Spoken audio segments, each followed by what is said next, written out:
Alors, exercice 10. Pourquoi un ampèremètre monte en série? Alors, le but de l'ampèremètre et du voltmètre, c'est de mesurer le courant et la tension sans perturber le montage. Donc, si on a un générateur avec une résistance ici et qu'on veut mesurer le courant, il va falloir ouvrir le circuit pour poser là-dedans notre ampèremètre de manière à ce que notre courant qui circule du plus au moins soit entièrement passé à travers l'ampèremètre. Voilà pourquoi on met un ampèremètre en série.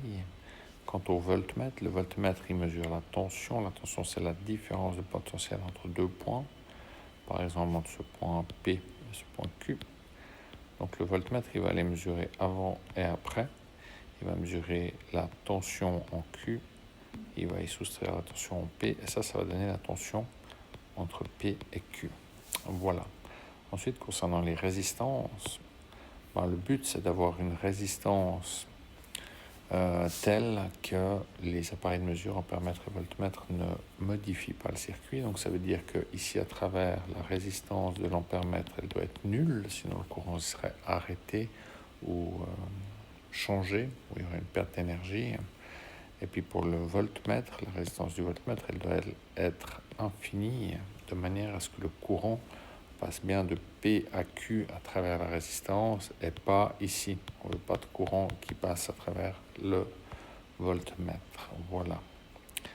Exercice 11, on va le faire directement sur le polycope.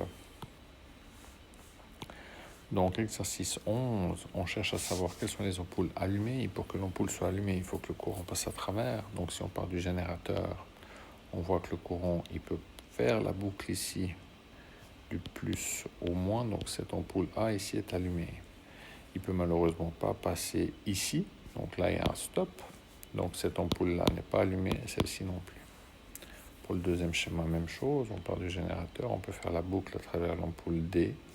Donc l'ampoule D est allumée. On peut faire la boucle à travers l'ampoule E. Donc l'ampoule est allumée. On peut faire la boucle à travers l'ampoule G. Donc l'ampoule est allumée. La F n'est pas allumée car on ne peut pas faire de boucle là. Et pour le dernier, enfin, même chose. On peut faire la boucle à travers le H. On peut essayer d'aller jusque là, mais on se rend assez vite compte que bing, là c'est fermé. Donc l'ampoule K n'est pas non plus allumée. Et seule la H est ici allumée. Parfait, parfait.